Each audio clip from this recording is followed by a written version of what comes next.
Yes people, good morning, good evening, good afternoon. जो video देख रहे हैं सबके लिए कैसे हैं सब लोग बेटे?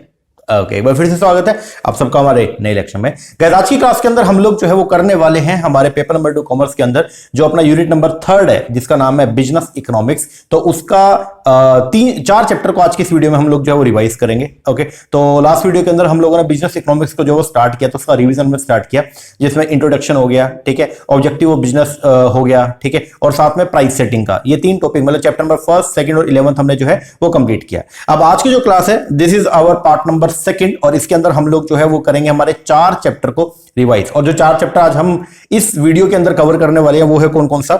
एक है आपका रेवेन्यू का, ठीक है, एक है आपका price determination in different market, एक है आपका कॉस्ट कॉन्सेप्ट का और एक है आपका प्रोडक्शन फंक्शन का। तो ओवरऑल मिला करके 4 चैप्टर हम आज के इस वीडियो के अंदर जो है वो रिवाइज करेंगे। इसी सीक्वेंस के अंदर हम करेंगे, सबसे पहले हम पढ़ेंगे रेवेन्यू कॉन्सेप्ट को, फिर हम पढ़ेंगे price determination in different market का, फिर हम पढ़ेंगे कॉस्ट कॉन्सेप्ट को और फिर हम पढ़ेंगे अपने प्रोडक्शन कॉन्सेप्ट को। ओके, एक एक करके इसको हम जो है वो निपटाने का काम करेंगे। ओके, बाकी रिमेनिंग जो अपने यूनिट्स हैं उनकी भी बहुत सारी रिवीजन वीडियो ऑलरेडी मैंने अपने यूट्यूब के ऊपर डाल रखी है, तो उसको आप एक बार देख लेना। बाकी रिवीजन का हमने एक बैच भी जो है वो लॉन्च किया हुआ है, 500 रुपए का बैच है जिसके अंदर आपको हर यूनिट का रिवीजन वीडियो जो है वो अवेलेबल हो जाएगा। तो अगर आप वो भी देखना चाहते हैं तो हमारी मोबाइल एप्लीकेशन है मोहित शर्मा क्लासेस के नेम से, वहां पे आपको ये मिल जाएगा। ओके जी, चलो अब हम लोग जो है वो स्टार्ट करते हैं। सबसे पहले जो है हम कवर करेंगे अपना टॉपिक कॉन्सेप्ट और रेवेन्यू। देखो, ये जो 4 चैप्टर की अगर मैं बात करता हूँ, रेवेन्यू का इस पे लगभग 3 लेक्चर लगाए, मार्केट का लगभग 4 लेक्चर लगाए थे, 4-5 लेक्चर लगाए, कोस्ट के ऊपर भी हमने 2 लेक्चर लगाए थे और प्रोडक्शन फंक्शन पर लगभग हमने 3 लेक्चर लगाए, ठीक है। तो लगभग ये 12 से 15 लेक्चर का जो काम है जो हमने मतलब जब डिटेल के अंदर हमने पढ़ा था उसको अब हम एक लेक्चर में कर रहे हैं। तो बट ऑब्वियस है कि थोड़ा सा वो फास्ट ट्रैक पे है और ये ओनली रिवीजन है। रिवीजन का मतलब जो है वो क्या होता है कि जो आपने पहले पढ़ रखा है उसी को बस जल्दी से हम लोग क्या करने वाले हैं, गो थ्रू करने वाले हैं, ठीक है ना। थोड़ा फास्ट ट्रैक पे होता है। जो रेगुलर वीडियोस हैं उनमें हर एक चीज को डिटेल के अंदर हम लोग जो है वो समझाते हैं, लेकिन ये रिवीजन वीडियो है तो इसके अंदर थोड़ा फास्ट ट्रैक पे चलता है। ओके जी, चलो आओ देखते हैं। सबसे पहले रेवेन्यू का मतलब जो है क्या होता है। रेवेन्यू को हम लोग ने ये देखा था कि जब आप अपनी कमोडिटी को क्या करते हैं, सेल करते हैं, तो सेल करने पर जो भी आपको टोटल सेल अमाउंट जो रिसीव होता है उसी को बोलते हैं हम लोग क्या, रेवेन्यू। तो by selling A commodity what ever money, जो भी पैसा जो है ए फर्म रिसीव, उसको बोलते हैं हम लोग क्या, रेवेन्यू। तो रेवेन्यू के अगर कॉन्सेप्ट की बात करते हैं तो रेवेन्यू के टोटल 3 कॉन्सेप्ट है। एक है टोटल रेवेन्यू, एक है मार्जिनल रेवेन्यू और एक है कौन सा, एवरेज रेवेन्यू। टोटल रेवेन्यू का मतलब जो है वो क्या होता है, एक फर्म के पास में जितने भी एक पर्टिकुलर कमोडिटी की जितनी भी गिवन क्वांटिटी है उन सबको सेल करने पर जो भी आपको टोटल अमाउंट रिसीव होगा उसको बोलेंगे हम लोग क्या, टोटल रेवेन्यू। मार्जिनल रेवेन्यू का मतलब क्या होता है, अगर आप जो है वो अपने एक एक्स्ट्रा यूनिट को सेल करने से या एक यूनिट को कम सेल करने से टोटल रेवेन्यू के अंदर जो चेंजेस आते हैं उसको बोलते हैं हम लोग क्या, मार्जिनल रेवेन्यू। तो एमआर का फॉर्मूला है delta TR upon delta Q, या फिर इसको बोलते हैं हम लोग क्या, change in total revenue upon change in quantity sold, ठीक है। इसके बाद में है जी आपका एआर। एआर का मतलब होता है आपका पर यूनिट रेवेन्यू। इसका मतलब एक जो फर्म है जब वो अपनी एक पर्टिकुलर कमोडिटी की किसी एक क्वांटिटी को वो क्या करते हैं, सेल करते हैं, तो सेल करने पर जो भी अमाउंट उसको रिसीव होगा उसको बोलेंगे हम लोग क्या, एवरेज रेवेन्यू। और एवरेज रेवेन्यू को हम लोग जो है वो टीआर से भी कंप्यूट करते हैं, तो फॉर्मूला रहेगा टीआर अपॉन में क्वांटिटी, ठीक है। इसी को जनरली हम लोग जो वो क्या बोलते हैं, प्राइस बोलते हैं। और जो आपका एआर कर्व होता है उसी एआर कर्व को हम लोग जो वो बोलते हैं क्या, डिमांड कर्व। क्या बोलेंगे, डिमांड कर्व, ठीक है जी। इसके बाद में फिर हमने समरी देखा था रिलेशन का between the TR, MR and AR. सबसे पहले ये है टीआर का फॉर्मूला जो है वो क्या होता है, एआर इनटू में क्वांटिटी। एआर का formula TR upon quantity, MR का formula delta TR upon delta Q, या फिर TR N minus TR N minus 1। अब हमने यहां पे रिलेशन देखा था, अगर टीआर इंक्रीज होता है इंक्रीजिंग रेट से, अगर टीआर लगातार जो है वो बढ़ रहा है और बढ़ते रेट से बढ़ रहा है तो एमआर जो है वो भी क्या होगा, आपका इंक्रीज होगा। अगर टीआर इंक्रीज होता है कांस्टेंट रेट से तो एमआर वहां पे क्या रहेगा, कांस्टेंट रहेगा। अगर टीआर इंक्रीज होगा डिमिनिशिंग रेट से तो एमआर जो है वो क्या होगा, डाउन होना शुरू होगा, लेकिन पॉजिटिव होगा।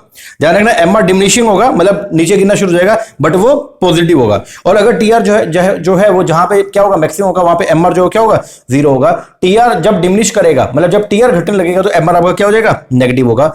एआर कर्व जो है वो उसका स्लोप कैसा रहेगा, डाउनवर्ड रहेगा। और एमआर कर्व जो है वो एआर कर्व के नीचे रहेगा और वो एआर कर्व को जो है वो नीचे से क्या करेगा, इंटरसेक्ट करने का काम करेगा। अगर एआर कांस्टेंट है तो एमआर जो है वो क्या रहेगा, आपका इक्वल होगा किसके, एआर के। किसमें, परफेक्ट कॉम्पिटिटिव मार्केट के केस में, ठीक है। एआर कभी भी 0 या नेगेटिव नहीं होता, लेकिन एमआर आपका पॉजिटिव, 0, नेगेटिव तीनों हो सकता है। जब एआर आपका 0 है तो वहां पर टीआर जो है वो भी क्या रहेगा, 0 रहेगा। तो ये हमने जो है वो देखा था, ठीक है। ये एआर कर्व जिसको हम जनरली क्या बोलते हैं, डिमांड कर्व बोलते हैं। ओके, तो यहां पे ये रिलेशन, तो टीआर जहां पे मैक्सिमम वहां पे आपका एमआर जो है वो क्या है, 0 है, ठीक है। इसके बाद में फिर है relation between TR AR and MR. तो सबसे पहले बोलता है बोथ एआर और एमआर जो है उसको कैलकुलेशन करते हैं किससे, टीआर से। मतलब एआर का अगर कंपटीशन करना है या अगर आपने एमआर का कंपटीशन करना है तो ये दोनों आप कर सकते हैं with the help of the TR. Formula रहेगा AR is equal to TR upon में क्वांटिटी या MR is equal to delta TR upon में डेल्टा क्यू। एआर और एमआर कर जो है वो क्या होते हैं, पैरेलल होते हैं किसके, ओएक्स एक्सिस के। इसका मतलब ये एआर और एमआर क्या बराबर है, ये होता है इनकेस ऑफ परफेक्ट कंपटीशन, ध्यान रखना, ठीक है। तो परफेक्ट कंपटीशन के केस के अंदर जो है वो आपका एआर और एमआर दोनों क्या रहेंगे, बराबर रहेंगे, और ये इक्वल होगा किसके, प्राइस के। अगर if both AR and MR का जो है वो क्या है आपके स्ट्रेट लाइन के अंदर है, ठीक है, तो वहां पे अगर ये स्ट्रेट लाइन के अंदर है तो उस केस के अंदर आपको जो है वो क्या क्या देखने को मिलेगा, तो इस सिचुएशन में एमआर कर्व जो है वो क्या होगा, मिडवे होगा, किसके बीच में, ओवाई एक्सिस और एआर कर्व के बीच में, और यहां पे इन दोनों का जो डिफरेंस रहेगा वो क्या रहेगा, आपका बराबर रहेगा, ठीक है। फिर बोथ एआर और एमआर कर्व जो है वो क्या कन्वेक्स है। अगर बोथ एआर और एमआर कर्व जो है वो क्या कन्वेक्स है, ठीक है ना, convex to the point of origin, तो यहां पे जो है वो ये जो स्पेस रहेगा ए बी ये कम होगा किससे, बीसी से। और अगर कभी ऐसा हो गया कि बोथ एआर और एमआर कर्व जो है वो क्या कनकेव है to the point of origin, तो यहां पे जो है वो ए बी ये जो स्पेस है ये क्या रहेगा, ज्यादा रहेगा किससे, बीसी से, ठीक है। इसके बाद रिलेशन की अगर बात करते हैं एआर एमआर और इलास्टिसिटी ऑफ डिमांड के अंदर, तो हम ये बोलते हैं कि अगर आपका एडी इक्वल टू 1 है तो वहां पे एमआर जो है वो क्या रहेगा, 0 रहेगा। तो मतलब अगर आपका एमआर जो है 0 है तो वहां पे इलास्टिक डिमांड जो है वो क्या रहेगा, 1 रहेगा। अगर एमआर पॉजिटिव है तो ईडी जो है वो क्या रहेगा, ग्रेटर देन 1 रहेगा। और अगर आपका एमआर नेगेटिव है तो ईडी आपका लेस देन 1 रहेगा, ठीक है। इसके बाद फिर हमने देखा था परफेक्ट कंपटीशन, मतलब डिफरेंट मार्केट के अंदर रेवेन्यू कर्व जो कैसे कैसे होता है। तो सबसे पहला revenue curve under the perfect competition. तो परफेक्ट कंपटीशन मार्केट के अंदर जो आपको रेवेन्यू कर्व है, इसका मतलब एआर या एमआर कर्व जो है वो आपको स्ट्रेट लाइन के अंदर देखने को मिलेगा, और ये आपका पैरेलल होगा किसके, ओएक्स एक्सिस के, ठीक है जी। मोनोपोली की अगर बात करते हैं तो मोनोपोली हो चाहे आपका मोनोपोलिस्टिक कंपटीशन हो, दोनों के अंदर आपका एआर और एमआर कर्व जो है वो क्या रहेगा, डाउनवर्ड स्लोपिंग रहेगा। बस फर्क ये है मोनोपोली के अंदर आपका जो एआर और एमआर कर्व है वो आपका रहेगा आपका लेस इलास्टिक, और वही अगर बात करेंगे किसका, मोनोपोलिस्टिक कंपटीशन का, तो वहां पे जो आपका एआर और एमआर कर्व है वो रहेगा तो डाउनवर्ड स्लोपिंग, लेकिन वो होगा क्या, मोर इलास्टिक, ठीक है।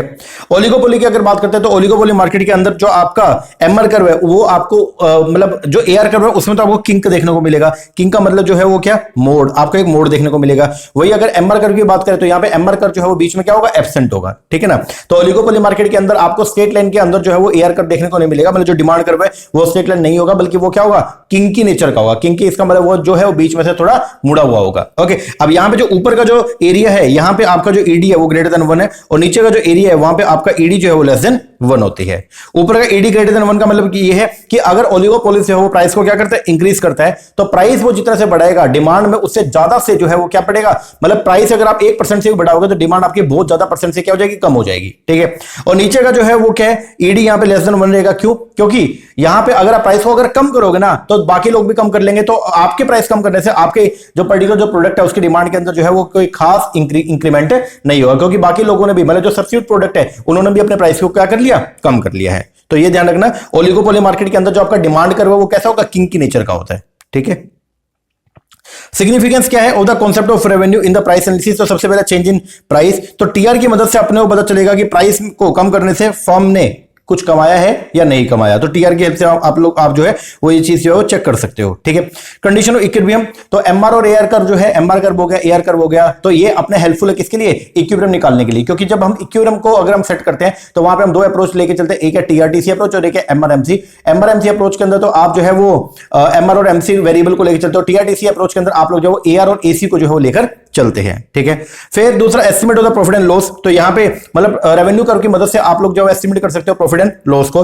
अगर एआर ग्रेटर देन एसी है तो फर्म जो है वो अर्न करेगी सुपरनॉर्मल प्रॉफिट को। अगर AR is less then AC है तो फर्म जो है वो कमाएगी क्या, सफर करेगी लॉस को। और एआर इक्वल टू एसी है तो इसका मतलब फर्म जो है वो क्या करेगी, नॉर्मल प्रॉफिट कमाएगी। कॉन्सेप्ट जो है वो एआर का वो अपने को ये भी बताता है कि शॉर्ट पीरियड के अंदर एक फर्म जो है वो तब तक काम करेगी अगर फर्म का जो रेवेन्यू है वो उसकी एवरेज वेरिएबल कॉस्ट के बराबर आ रहा है। तो बोलते हैं concept of AR also inform us that if in this short period a firm AR equal to ABC even then the firm will be in equilibrium as it will in that case suffer the minimum losses. Okay जी sir, तो ये हमने पढ़ा था revenue के chapter में।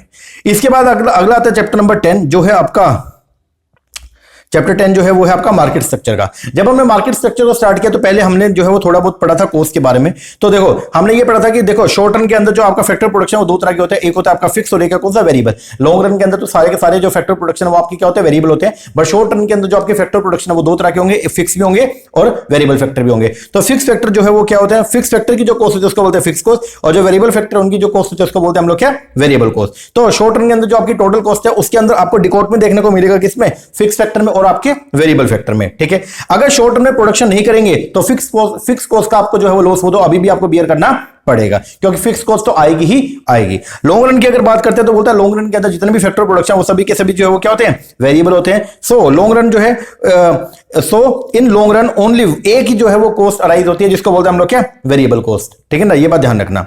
ठीक है, ये तो यहां पे टोटल कॉस्ट है वो बराबर होगा वेरिएबल कॉस्ट के, क्योंकि फिक्स कॉस्ट का आपको कॉन्सेप्ट यहां पे देखने को ही नहीं मिलेगा। अब देखो शॉर्ट रन के अंदर जो है वो आपका फिक्स कॉस्ट है वो हर लेवल ऑफ आउटपुट पे जो है वो क्या रहेगा, सेम रहेगा। तो आपकी टोटल कॉस्ट है वो अगर आप 0 यूनिट का प्रोडक्शन करें तो भी टोटल कॉस्ट कुछ ना कुछ तो आएगी, क्योंकि टोटल कॉस्ट के अंदर फिक्स कॉस्ट का भी एलिमेंट होता है। ठीक है, तो ये आपको इन्वर्टेड एस नेचर का जो है वो देखने को मिलेगा। वही अगर लॉन्ग रन की बात करें तो लॉन्ग रन के अंदर जो है आपका जो लॉन्ग रन का जो टोटल कॉस्ट कर्व है वो आपका स्टार्ट होगा कहां से, ओरिजिन से। क्यों, क्योंकि यहां पे फिक्स कॉस्ट का तो कॉन्सेप्ट है ही नहीं। तो लॉन्ग रन के अंदर जो है अगर आप कुछ भी प्रोडक्शन नहीं करोगे तो आपका जो कॉस्ट है वो भी क्या आएगा, 0 आएगा। ठीक है, दूसरा शॉर्ट रन में अगर बात करते हैं तो यहाँ पे एसी और एमसी कर्व जो है वो अपने को जनरली यू शेप के जो देखने को मिलते हैं। ठीक है, फिर यहाँ पे जो एमसी कर्व है वो एसी कर्व को जो है वो कहां, एसी के बिल्कुल बिलो से जो है वो क्या करता है, इंटरसेक्ट करता है। ठीक है, एसी का मतलब होता है एवरेज कॉस्ट, ठीक है, जिसको पर यूनिट कॉस्ट बोलते हैं। एमसी का मतलब होता है मार्जिनल कॉस्ट, एक एक्स्ट्रा यूनिट प्रोड्यूस करने से टोटल कॉस्ट में जो डिफरेंस आता है उसको बोलते हैं हम लोग क्या, मार्जिनल कॉस्ट। और टीसी का मतलब होता है आपका टोटल कॉस्ट। तो टीसी जो है वो हम कैसे निकालते हैं, एक्सप्लिसिट कॉस्ट। टीसी का मतलब जो है टोटल कॉस्ट आपका, जो भी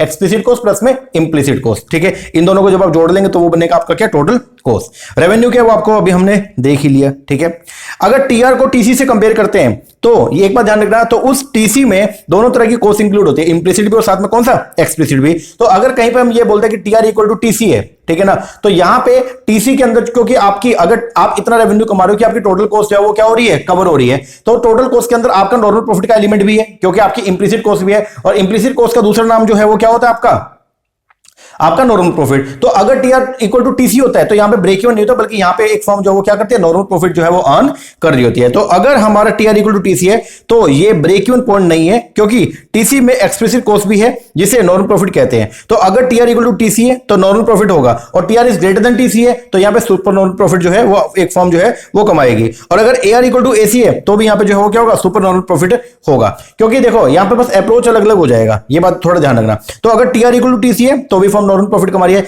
एआर इक्वल टू एसी है तो भी फर्म नॉर्मल प्रॉफिट कमा रही है। तो एआर और टीआर में बस फर्क ही है, टीआर के अंदर आप टोटलिटी की बात करते हो और एआर के अंदर आप पर यूनिट की जो है बात करते हैं। ठीक है, अब डिफरेंट मार्केट में जो रेवेन्यू कर्व है वो कैसे कैसा होता है हमने देख ही लिया था। परफेक्ट कंपटीशन के अंदर जो रेवेन्यू कर्व है वो कैसा होता है, स्ट्रेट लाइन रहेगा आपका and parallel to OX axis रहेगा। वही अगर बात करेंगे मोनोपोली में, तो मोनोपोली हो चाहे मोनोपोलिस्टिक कंपटीशन हो, दोनों के अंदर आपका जो रेवेन्यू कर्व है एआर और एमआर कर्व जो है वो क्या रहेंगे, डाउनवर्ड स्लोपिंग रहेंगे। बस फर्क ये है, एमआर के मोनोपोली के अंदर जो आपका रेवेन्यू कर्व है वो आपके लेस इलास्टिक होंगे, इसका मतलब प्राइसेस में चेंज होने पर डिमांड में उतना चेंज नहीं आएगा। और जो मोनोपोलिस्टिक कॉम्पिटिटिव मार्केट है तो वहां पे आपका जो रेवेन्यू कर्व है वो आपके डाउनवर्ड स्लोपिंग तो है, लेकिन वो आपके मोर इलास्टिक होंगे। इसका मतलब ये है कि अगर कोई भी मोनोपोलिस्टिक कॉम्पिटिटिव फर्म जो है वो अगर वो क्या करती है, प्राइसेस को इंक्रीज या डिक्रीज करती है, तो उसके प्राइस के बढ़ाने या घटाने से उसके डिमांड के ऊपर इंपैक्ट जो है वो प्राइस के कंपैरिजन में थोड़े ज्यादा आएंगे। ठीक है, अब आइए पढ़ते हैं। अच्छा, डाउनवर्ड स्लोपिंग का मतलब क्या था वो हमने पढ़ लिया था। डाउनवर्ड स्लोपिंग का मतलब होता है प्राइस कम करने पर डिमांड जो है वो क्या होती है, इंक्रीज होती है। ठीक है, और प्राइस बढ़ने पर डिमांड क्या होती है, कम होती है। अगर ऐसा है मतलब अगर दो फैक्टर के बीच में जो रिलेशन है वो आपका इनवर्स है, तो यहां पे जो आपका डिमांड का रहेगा वो क्या रहेगा, आपका डाउनवर्ड स्लोपिंग रहेगा। ठीक है, फिर बुक से हमने जो है पढ़ना शुरू किया, यहां से हम देखेंगे सबसे पहले तो फीचर की बात करते हैं। तो परफेक्ट कॉम्पिटिटिव मार्केट जो है, यहां पे परफेक्ट कॉम्पिटिटिव मार्केट है, मोनोपोलिस्टिक कंपटीशन है और फिर मोनोपोली है। तो तीनों में जो है वो डिफरेंस हमने देखा था। Number of seller and buyer, perfect competition market के अंदर जो है वो दोनों के दोनों क्या होते हैं, ज्यादा होते हैं। मोनोपोलिस्टिक में भी लार्ज होते हैं, और मोनोपोली के अंदर सेलर जो है वो एक ही रहेगा, लेकिन बायर आपके लार्ज अमाउंट में आपको देखने को मिलेंगे। प्रोडक्ट, परफेक्ट कॉम्पिटिटिव मार्केट के अंदर जो प्रोडक्ट है वो आपका होमोजीनियस होता है। मोनोपोलिस्टिक के अंदर आपका हेट्रोजीनियस, हर प्रोड्यूसर का जो सामान है दूसरे के मुकाबले में क्या अलग होता है। मोनोपोली के अंदर जो आपका सामान होमोजीनियस और हेटेरोजेनियस दोनों ही आपको देखने को मिल सकते हैं। प्राइस की बात करें तो परफेक्ट कॉम्पिटिटिव मार्केट के अंदर जो प्राइस है वो कैसा होगा, यूनिफॉर्म प्राइस होगा। मोनोपोली के अंदर और मोनोपोलिस्टिक दोनों के अंदर जो प्राइस रहेगा वो क्या रहेगा आपका, यूनिफॉर्म नहीं होगा। ठीक है, बस फर्क ये है मोनोपोलिस्टिक कॉम्पिटिटिव मार्केट के अंदर जो आपको प्राइस रहेगा वो यूनिफॉर्म नहीं है, लेकिन यहां पे आपको प्रोडक्ट डिफरेंशिएशन जो देखने को मिलेगा। और मोनोपोली के अंदर जो है वो आपको क्या होगा, जो प्रोडक्ट है वो आपका मतलब प्राइस जो है एक पर्टिकुलर प्रोडक्ट का वो आपको यूनिफॉर्म देखने को नहीं मिलेगा ड्यू टू प्राइस डिस्क्रिमिनेशन। तीन तरह का प्राइस डिस्क्रिमिनेशन, 3 डिग्री हम पढ़ते हैं। ठीक है, फर्स्ट डिग्री, सेकंड डिग्री और थर्ड डिग्री आगे देखेंगे। एंट्री ऑफ द फर्म की अगर बात करते हैं तो परफेक्ट कंपटीशन के अंदर जो है एंट्री ऑफ द फर्म क्या फ्री है। ठीक है, मोनोपोली के अंदर जो है नॉट पॉसिबल, और मोनोपोलिस्टिक कंपटीशन के अंदर जो है वो no absolute freedom. Knowledge of market condition जो है अगर बात करें तो परफेक्ट कंपटीशन में तो परफेक्ट नॉलेज का हम अजम्पशन लेके चलते हैं, बाकी दोनों मार्केट के अंदर इम्परफेक्ट नॉलेज आपको देखने को मिलेगा। मोबिलिटी, परफेक्ट कंपटीशन में तो हम ये अजम्पशन लेके चलते हैं कि अपना जो है वो परफेक्ट मोबिलिटी है, मतलब एक फैक्टर को दूसरी जगह पे आप इजीली लेके जा सकते हो बिना किसी रिस्ट्रिक्शन के, जबकि बाकी दोनों मार्केट के अंदर जो है वो आपको इम्परफेक्ट मोबिलिटी देखने को मिलेगा। फर्म का डिमांड कर, परफेक्ट कंपटीशन के अंदर जो फर्म का डिमांड कर रहेगा वो कैसा रहेगा, परफेक्ट इलास्टिक होगा। वही अगर बात करेंगे मोनोपोलिस्टिक कंपटीशन में जो फर्म का डिमांड कर वो कैसा होगा, मोर इलास्टिक होगा, रिलेटिवली मोर इलास्टिक। और अगर मोनोपोली की बात करें तो वहां पे फर्म का जो डिमांड करे वो कैसा होगा, relatively less elastic. Slope of demand, slope of firm demand कर तो यहां पे कैसा रहेगा, हॉरिजॉन्टल स्ट्रेट लाइन रहेगा, AR इक्वल टू MR। यहां पे डाउनवर्ड स्लोपिंग होगा, AR is greater then MR, और यहां पे भी डाउनवर्ड स्लोपिंग है, AR is greater then MR। Selling cost जो है यहां पे नहीं आता, यहां पे सिग्निफिकेंट, और यहां पे मोनोपोली के अंदर आपको सेलिंग कॉस्ट की कोई भी रिक्वायरमेंट नहीं होती है। डिग्री ऑफ प्राइस कंट्रोल की बात करें तो यहां पे नो कंट्रोल ओवर प्राइस, यहां पे पार्शियल कंट्रोल है और यहां पे फुल कंट्रोल है।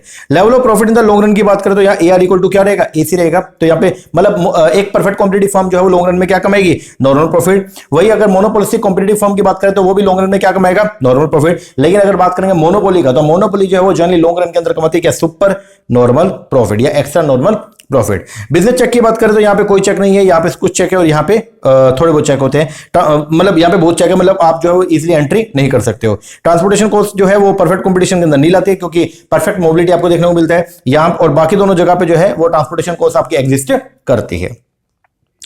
अब आएगा सबसे पहला है आपका price and output determination under the perfect competition. तो परफेक्ट कंपटीशन एक मार्केट है जहां पे आपको बहुत एक मतलब बहुत सारे आपको एक प्रोडक्ट के बहुत सारे सेलर और बहुत सारे बायर देखने को मिलेंगे, और हर जो सेलर है उसका जो प्रोडक्ट है वो दूसरे के साथ में जो है वो क्या होगा, होमोजेनिटी आपको देखने को मिलेगा। ठीक है, तो परफेक्ट कंपटीशन एक मार्केट है जहां पे देयर आर मेनी फर्म जो सेल करते हैं identical product with no firm large enough related to the market condition to be entire market to be able to influence market price. तो यहां पे फर्म जो है वो क्या होती है, प्राइस जो है वो टेकर होती है, प्राइस मेकर नहीं होते। इंडस्ट्री प्राइस मेकर है और फर्म जो है वो क्या प्राइस टेकर होती है। कैरेक्टरिस्टिक असम्पशन की बात करते हैं परफेक्ट कंपटीशन में, तो यहां पे large number of buyer and sell देखने को मिलेगा, होमोजेनियस प्रोडक्ट होगा, ठीक है, इंडिपेंडेंट डिसीजन मेकिंग होगा, and free entry and exit होगा, ठीक है, परफेक्ट नॉलेज आपको देखने को मिलेगी, परफेक्ट मोबिलिटी जो है हम मान के चलते हैं, अवे एब्सेंस ट्रांसपोर्टेशन कॉस्ट देखने को नहीं मिलेगा, प्रॉफिट मैक्सिमाइजेशन जो हमारा मेन एम होगा, और कोई भी गवर्नमेंट रेगुलेशन नहीं होगी। फिर एक और कॉन्सेप्ट है प्योर एंड परफेक्ट कंपटीशन। तो प्योर जो या परफेक्ट कंपटीशन की मतलब प्योर कंपटीशन जो है ये जो टर्म है दिया था प्रोफेसर चैम्बरलिन ने, और इन्होंने बोला था कि अगर परफेक्ट कंपटीशन के जितने भी फीचर हैं उनमें से अगर हम जो है वो क्या कर दें, दो को हटा दें, कौन कौन सा, perfect knowledge and perfect mobility, तो फिर जो आपका मार्केट स्ट्रक्चर देखने को मिलेगा वो होगा आपका प्योर कंपटीशन। और प्योर कंपटीशन जो है in relation to perfect competition थोड़ा ज्यादा रियलिस्टिक अप्रोच लगती है। ठीक है, फिर टाइम एलिमेंट, शॉर्ट पीरियड जो है वो वेरी शॉर्ट पीरियड क्या होता है, वेरी शॉर्ट पीरियड एक पीरियड है जिसके अंदर आप सप्लाई को जो है वो एक्सटेंड कर सकते हो, जितना आपके पास जो है वो स्टॉक पड़े सिर्फ वहीं तक, चाहे डिमांड कितनी बढ़ जाए आप स्टॉक को इंक्रीज कर ही नहीं सकते, तो उसको बोलते हैं very short period. Short period का मतलब क्या होता है, it refer to that time period जहां पे सप्लाई जो है कमोडिटी का उसको इंक्रीज कर सकते हो only up to the existing production capacity तक। लॉन्ग पीरियड के अंदर आप जो है वो क्या कर सकते हो, अपनी सप्लाई को बढ़ा भी कर सकते हो, कम भी कर सकते हो according to the change condition of demand. और वही अगर बात करें वेरी लॉन्ग पीरियड, तो वेरी लॉन्ग पीरियड के अंदर जो है वो आप क्या कर सकते हो, जो बेसिक चेंज होता है वो अफेक्ट करते हैं किसको, बहुत डिमांडेड सप्लाई को, और आप उसके हिसाब से चेंज कर सकते हो। अब जो आपका वेरी शॉर्ट पीरियड है वहां पे जो प्राइस आपको मार्केट में देखने को मिलेगा उसको बोलता है मार्केट प्राइस। शॉर्ट पीरियड के अंदर जो प्राइस आपको देखने को मिलेगा उसको बोलेंगे सब नॉर्मल प्राइस। लॉन्ग पीरियड में जो प्राइस होगा वो है नॉर्मल प्राइस, और वेरी लॉन्ग पीरियड में जो प्राइस आपको देखने को मिलेगा मार्केट में उसको बोलेंगे हम लोग का सेक्युलर प्राइस। ठीक है, फिर फर्म, फर्म का मतलब जो क्या होता है, फर्म बेसिकली एक यूनिट है जो एंगेज है किसके अंदर, which is engage in the production of for sale at a profit and with the objective of maximising the profit. Firm का इक्विलिब्रियम का मतलब क्या होता है, फर्म इक्विलिब्रियम एक ऐसी कंडीशन है when it is satisfied with the existing amount of output. जब एक फर्म जो है अपने एग्जिस्टिंग आउटपुट से जो है वो क्या सेटिस्फाई है और वो उसके अंदर कोई भी चेंज करना नहीं चाहती है, तो हम बोलते हैं कि फर्म जो है वो क्या इक्विलिब्रियम के अंदर है। एक firm in equilibrium has no tendency इधर, अब जो फर्म इक्विलिब्रियम में है तो उसकी कोई भी ऐसी टेंडेंसी आपको देखने को मिलेगी, ना तो वो बढ़ाना चाहेगी और ना ही वो कम करना चाहेगी अपने आउटपुट को। कंडीशन क्या है for the condition of the equilibrium of the firm? तो सबसे पहला मैक्सिमम प्रॉफिट कैसे होगा? प्रॉफिट को हम यहां पे डिनोट करेंगे किससे? पाई से, और वो कैसे होगा? टीआर माइनस में टीसी करके। फिर मार्जिनल कॉस्ट जो है वो आपके इक्वल होगा मार्जिनल रेवेन्यू के, एमआर इक्वल टू एमसी, और एमसी का कट करेगा एमआर को फ्रॉम बिलो। और मिनिमम लॉस है वो भी, मतलब इक्विलिब्रियम के अंदर एक फर्म जो है वो मिनिमम लॉस भी बियर कर सकती है किसका? फिक्स कॉस्ट का, अगर फर्म का जो है वो टोटल रेवेन्यू किसके? एवरेज वेरिएबल कॉस्ट के बराबर आ रहा है तो। ठीक है, अब जो ऊपर वाली कंडीशन है अगर ये सेटिस्फाई होती है तो इसको हम लोग जो है वो स्टडी करते हैं, मतलब फर्म के इक्विलिब्रियम को हम लोग जो स्टडी करते हैं दो अप्रोच में, एक है टीआरटीसी अप्रोच और एक है एमआरएमसी अप्रोच। फर्म प्रॉफिट मैक्सिमाइजेशन और equilibrium under the perfect competition. तो यहां पे हम ये बोलते हैं द परफेक्ट कंपटीशन फर्म जो है वो हमेशा क्या होती है? प्राइस टेकर होती है, but what price does it take? तो इट टेक वो प्राइस, मतलब एक फर्म वो प्राइस जो है वो क्या करेगी? लेगी which is setup by the industry. ठीक है, अब यहां पे हम लोग जो वो कैसे निकालते हैं? तो इस तरीके से हम लोग जो इसको क्या करेंगे? सेट करेंगे। ओके, अब शॉर्ट रन और लॉन्ग रन दो क्राइटेरिया आप लेके चलेंगे। तो शॉर्ट रन इक्विलिब्रियम जो है एक फर्म का, तो शॉर्ट रन एक ऐसी कंडीशन है जहां पे आपकी जो है एक रहेगा आपका फिक्स फैक्टर और एक है आपका वेरिएबल फैक्टर। आप फिक्स फैक्टर के ऊपर वेरिएबल फैक्टर की जो है वो डिफरेंट डिफरेंट कमोडिटी को क्या करोगे? एम्प्लॉय करोगे, तो उससे जो है वो आपका प्रोडक्शन जो है वो क्या होगा? इंक्रीज भी होगा, कांस्टेंट भी रहेगा, फिर डिक्रीज भी होगा। और उसके मुकाबले में आपकी जो कॉस्ट है वो भी आपकी शुरू में इंक्रीज होगी, फिर कांस्टेंट, फिर आपका डिक्रीज भी होगा और फिर बाद में बढ़ भी सकती है। ठीक है, अब दो अप्रोच है आपका, टीआरटीसी अप्रोच है एमआरएमसी। सबसे पहले टीआरटीसी अप्रोच। टीआरटीसी अप्रोच में सबसे पहले जो है एक फर्म जो है मैक्सिमम प्रॉफिट भी अर्न कर सकते हैं, और मैक्सिमम प्रॉफिट कहां होगा? जहां टीआर और टीसी के अंदर जो पॉजिटिव गैप है वो क्या रहेगा? मतलब टीआर माइनस में टीसी, ये जो गैप है जितना, ये जो पॉजिटिव गैप अगर जितना ज्यादा होगा उसको बोलेंगे हम लोग क्या? फर्म जो है वो क्या कमा रही है? मैक्सिमम प्रॉफिट कमा रही है। ठीक है, मिनिमम लॉस की अगर बात करें तो फर्म जो है वो इक्विलिब्रियम के अंदर जो मिनिमम लॉस भी बियर कर सकते हैं, और मिनिमम लॉस जो होगा वो किसका होगा? फिक्स कॉस्ट का। ठीक है जी। एमआरएमसी अप्रोच की अगर बात करें तो एमआरएमसी अप्रोच के अंदर हम ये बोलते हैं अगर एमआर जो है वो ग्रेटर देन एमसी से, अगर MR is greater then MC है और एमसी जो है वो क्या हो रहा है? बढ़ रहा है, तो फर्म जो है वो इंक्रीज करेगी अपने आउटपुट को जब तक एमआर जो है वो ज्यादा रहेगा किससे? एमसी से। अगर एमआर जो है वो कम है किससे? एमसी से, और एमसी जो है वो क्या हो रहा है? बढ़ रहा है, तो उस केस के अंदर जो है वो क्या होगा? फर्म अपने आउटपुट को क्या करेगी? डिक्रीज करेगी। और अगर एमआर इक्वल टू एमसी है और एमसी क्या हो रहा है? बढ़ रहा है, तो फर्म यहां पे जो है इक्विलिब्रियम आउटपुट के ऊपर जो है वो पहुंच चुकी है। तो फर्म यहां पे जो है मैक्सिमाइज करेगी प्रॉफिट को और मिनिमाइज करेगी लॉस को by producing at that point where MR equal to MC। तो अकॉर्डिंग टू एमआरएमसी अप्रोच अपनी दो कंडीशन है। सबसे पहली जो है वो है एमआर इक्वल टू एमसी, ये आपकी फर्स्ट ऑर्डर कंडीशन है, और जो सेकंड ऑर्डर कंडीशन है वो है आपकी क्या? कि एमसी कर्व जो है वो कट करेगा एमआर कर्व को फ्रॉम बिलो। ठीक है, अब determination the short run equilibrium of the firm. तो यहां पे हम लोग जो वो लेके चलते हैं, एक फर्म जो है शॉर्ट रन के अंदर सुपर नॉर्मल प्रॉफिट भी कमा सकती है, उसकी कंडीशन क्या? AR is greater than AC. एक फर्म जो नॉर्मल प्रॉफिट भी कमा सकती है, उसकी कंडीशन क्या? AR equal to AC equal to MR equal to MC. और एक फर्म जो मिनिमम लॉस भी बियर कर सकती है, और उसकी कंडीशन क्या? कि फर्म का अगर एआर इक्वल है एवीसी से तो भी फर्म जो प्रोडक्शन करेगी, काम करती रहेगी। ठीक है, और फर्म जो है यहाँ पे फिक्स कॉस्ट का जो है वो बर्डन उठाती रहेगी। ठीक है, शटडाउन पॉइंट क्या होता है? शटडाउन पॉइंट वो पॉइंट होता है जहां पे प्राइस जो है वो एवरेज वेरिएबल कॉस्ट के बराबर, उसको बोलते हैं हम लोग शटडाउन पॉइंट। फिर परफेक्ट कंपटीशन मार्केट की अगर बात करते हैं तो इन case of perfect competition monopoly power पूरी तरह से क्या होती है? जीरो होती है, और फर्म का इक्विलिब्रियम की चार कंडीशन। टीआरटीसी अप्रोच के अंदर हम लोग ये बोलते हैं कि एक फर्म जो मैक्सिमम प्रॉफिट कमा सकती है, और वो कहां होगा? जहां पर टीआर और टीसी का गैप, पॉजिटिव गैप क्या होगा? ज्यादा होगा, और मिनिमम लॉस भी उठा सकती है किसका? फिक्स कॉस्ट का, मतलब फर्म जो मिनिमम लॉस भी बियर कर सकती है, और यहाँ ये कहां होगा? जहां टीआर इक्वल टू किसके होगा? टीवीसी के। एमआरएमसी अप्रोच के अंदर जो अपनी कंडीशन सबसे पहले एमआर इक्वल टू एमसी, और एमसी का जो है वो कट करेगा एमआर को फ्रॉम बिलो। ठीक है, अब एमआरएमसी अप्रोच और प्रोडक्शन बता रखा है। अगर MR is greater then MC है तो फर्म जो है वो प्रोडक्शन कंटिन्यू करेगी, अगर MR is less then MC है तो फर्म जो है प्रोडक्शन को डिसकंटिन्यू करेगी, और एमआर इक्वल टू एमसी है तो फर्म जो है इक्विलिब्रियम के अंदर है। ठीक है, इसके बाद दो अप्रोच है और यहां पे बता रखा है डिटरमिनेशन शॉर्ट इक्विलिब्रियम। तो यहां पे सबसे पहला टीआरटीसी अप्रोच और एमआरएमसी अप्रोच। सुपर नॉर्मल प्रॉफिट जो टीआरटीसी अप्रोच के अंदर उसकी कंडीशन क्या है? TR is greater then TC होना चाहिए। नॉर्मल प्रॉफिट की कंडीशन का टीआर इक्वल टू टीसी होना चाहिए, और लॉस की कंडीशन का TR is less then TC होना चाहिए। एमआरएमसी अप्रोच के अंदर जो अपनी कंडीशन थी वो क्या? सुपर नॉर्मल प्रॉफिट का कंडीशन क्या? AR is greater than AC. बस यहां पे मतलब एमआरएमसी अप्रोच के अंदर पर यूनिट की बात करेंगे। ठीक है, और नॉर्मल प्रॉफिट की कंडीशन का एआर इक्वल टू एसी, और लॉस की कंडीशन का AR is less then AC. Shutdown point क्या होगा? टीआरटीसी अप्रोच में तो शटडाउन पॉइंट होगा अगर टीआर इक्वल टू टीवीसी है, और एमआरएमसी अप्रोच में जो शटडाउन पॉइंट है वो क्या होगा? अगर एआर इक्वल टू एवीसी है। Should the firm produce at all? तो बोलते हैं यस, अगर TR is greater then TC है तो फर्म काम करती रहेगी, और अगर टीआर इक्वल टू टीवीसी है तो भी फर्म जो है काम करती रहेगी। एमआरएमसी अप्रोच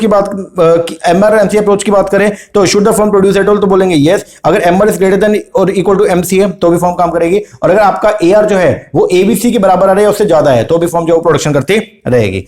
कितनी क्वांटिटी हम लोग जो है वो क्या करेंगे, प्रोड्यूस करेंगे अपने प्रॉफिट को मैक्सिमाइज करने के लिए। तो टीआरटीसी अप्रोच में हम बोलेंगे जहां पे टीआर और टीसी का गैप जितना मैक्सिमम रहेगा उतनी क्वांटिटी हम लोग जो प्रोड्यूस करते रहेंगे। और एमआर एमसी अप्रोच के अंदर हम ये बोलते हैं कि जहां पे एमआर इक्वल टू एमसी हो जाए और एमसी कट करके एमआर को फ्रॉम बिलो, वहां तक हम लोग जो क्वांटिटी को जो है प्रोड्यूस करते रहेंगे। इसके बाद determination of long run equilibrium of the firm. तो लॉन्ग रन के अंदर एक फर्म जो है, एक परफेक्ट कॉम्पिटिटिव फर्म जो है वो जनरली क्या कमाएगी, नॉर्मल प्रॉफिट कमाएगी। ठीक है, तो लॉन्ग रन जो है वो क्या होता है, लॉन्ग रन या लॉन्ग पीरियड जो है वो एक ऐसा पीरियड होता है जहां पे प्रोड्यूसर जो है वो सफिशिएंट टाइम उनके पास में होता है कि वो एडजस्ट कर सकते हैं अपनी सप्लाई को according to the change condition of demand. Okay, अब लॉन्ग रन के अंदर जो है फर्म जो इक्विलिब्रियम में होगी when its long run marginal cost LMC is equal to the marginal revenue, and long run का मार्जिनल कॉस्ट जो है वो कर्व जो है वो कट करेगा एमआर कर्व को फ्रॉम बिलो। ठीक है, तो ये है आपका कंडीशन। लॉन्ग रन के अंदर जो है वो एक परफेक्ट कॉम्पिटिटिव फर्म हमेशा जो है वो क्या कमाएगी, नॉर्मल प्रॉफिट, उसकी ये कंडीशन है। शॉर्ट रन का marginal cost is equal to long run का marginal cost is equal to MR equal to AR equal to minimum LAC is equal to SAC. और इस पॉइंट पे जो है वो क्या होगा, और इस पॉइंट को बोलेंगे पॉइंट ऑफ ऑप्टिमम आउटपुट। फिर है आपका मोनोपोली। मोनोपोली जो क्या होता है, मोनोपोली एक ऐसा मार्केट सिचुएशन है जहां पे there is a single seller and there are no close substitute for the commodity it produce, there are barrier to entry. अब इसके कुछ फीचर है जो मोनोपोली मार्केट होती है वहां पे आपको फीचर क्या देखने को मिलेगा।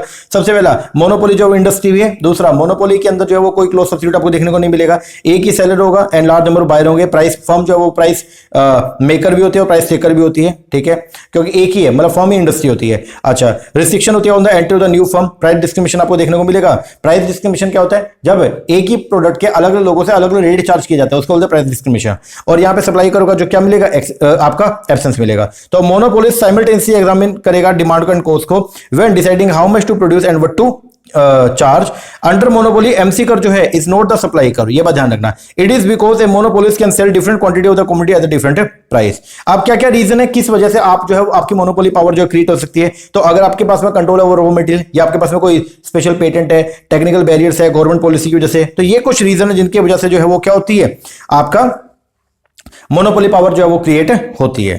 ठीक है, मोनोपोली के अंदर आपका जो डिमांड कर जो रहेगा एआर और एमआर का जो है वो क्या रहेगा, डाउनवर्ड स्लोपिंग रहेगा और ये आपके लेस इलास्टिक होते हैं। ठीक है, इक्विलिब्रियम की कंडीशन शॉर्ट रन के अंदर तो वही एक मोनोपोलिस्ट जो है वो तीनों सिचुएशन फेस कर सकता है। वो सुपर नॉर्मल प्रॉफिट भी कमा सकता है, नॉर्मल प्रॉफिट भी बियर कर सकता है, नॉर्मल प्रॉफिट भी कमा सकता है और मिनिमम लॉस भी बियर कर सकता है। तो कंडीशन क्या है, सुपर नॉर्मल प्रॉफिट की कंडीशन क्या है, एमआर इक्वल टू एमसी और यहाँ पे AR is greater than AC है। नॉर्मल प्रॉफिट की कंडीशन क्या है, एमआर इक्वल टू एमसी और यहाँ पे AR is equal to AC है। और मिनिमम लॉस की कंडीशन जो है वो क्या है, एमआर इक्वल टू एमसी तो होगा लेकिन एआर एसी और एसी माइनस में एबीसी, मतलब फर्म को जो है वो एवरेज फिक्स कॉस्ट का बर्डन तो उठाना ही पड़ेगा।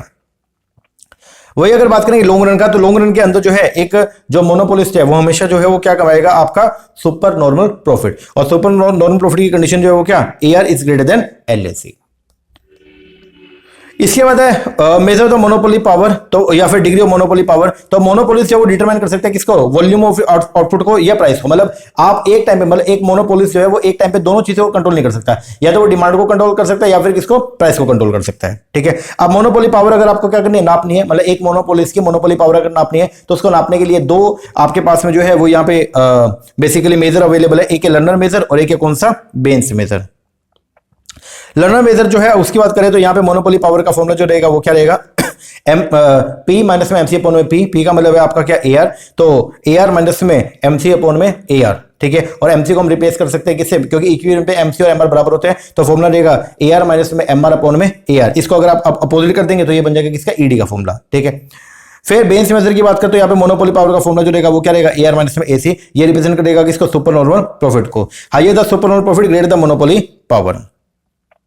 फिर आपका प्राइस डिस्क्रिमिनेशन। प्राइस डिस्क्रिमिनेशन एक प्रैक्टिस है जिसके अंदर सेलर जो है वो charge the different price from different buyer for the same good. अगर एक ही प्रोडक्ट के अलग अलग लोगों से अलग रेट चार्ज करना उसको बोलते हैं price discrimination. Kind of discriminating monopoly की बात करें अगर यहाँ पे तो ये तीन तरह की है। सबसे पहला पर्सनल प्राइस डिस्क्रिमिनेशन। इसमें क्या होगा, डिफरेंट प्राइस जो है वो लेंगे डिफरेंट कस्टमर से। जोग्राफिकल अलग अलग जगह पे एक ही प्रोडक्ट का अलग अलग रेट चार्ज करेंगे। और अकॉर्डिंग टू यूज, तो मतलब यूज के हिसाब से हम लोग जो वो क्या करेंगे, एक ही प्रोडक्ट के अलग अलग लोगों से अलग अलग रेट चार्ज करेंगे। फिर डिफरेंट टाइम के हिसाब से, तो यहाँ पे क्या होगा कि अलग अलग टाइम पे जो है वो हम लोगों से जो है अलग अलग रेट जो क्या करेंगे, चार्ज करेंगे।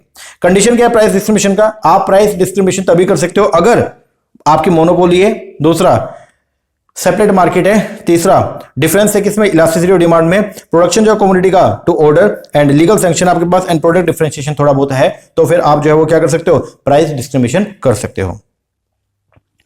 When is price discrimination profitable, भाई किस मतलब किस जगह पे हम बोलेंगे कि प्राइस डिस्क्रिमिनेशन जो है वो क्या प्रॉफिटेबल है, तो बोलता है प्राइस डिस्क्रिमिनेशन प्रॉफिटेबल तभी होगा अगर डिफरेंट डिफरेंट मार्केट के अंदर जो प्राइस इलास्टिसिटी और डिमांड है वो क्या रहेगा, अलग अलग रहेगा। ठीक है, अब डिस्क्रिमिनेशन 3 डिग्री का है, discrimination of first degree, second degree, third degree. Discrimination of first degree के जो है इसको रॉबिन्सन ने जो है इसको क्या बोला, परफेक्ट डिस्क्रिमिनेशन बोला। अब यहां पे कोई भी कंज्यूमर सरप्लस का एंजॉय नहीं करेगा। सेकंड डिग्री डिस्क्रिमिनेशन के अंदर जो है वो कंज्यूमर जो है कंज्यूमर सरप्लस का एंजॉय करेगा। और थर्ड डिग्री के अंदर जो वो क्या होगा, यहां पे हम लोग जो क्या करेंगे, मोनोपोलिस्ट डिवाइड करेगा एंटायर मार्केट को ऑफ ए प्रोडक्ट इनटू 2 और 3 ग्रुप में और चार्ज करेगा different price from each group.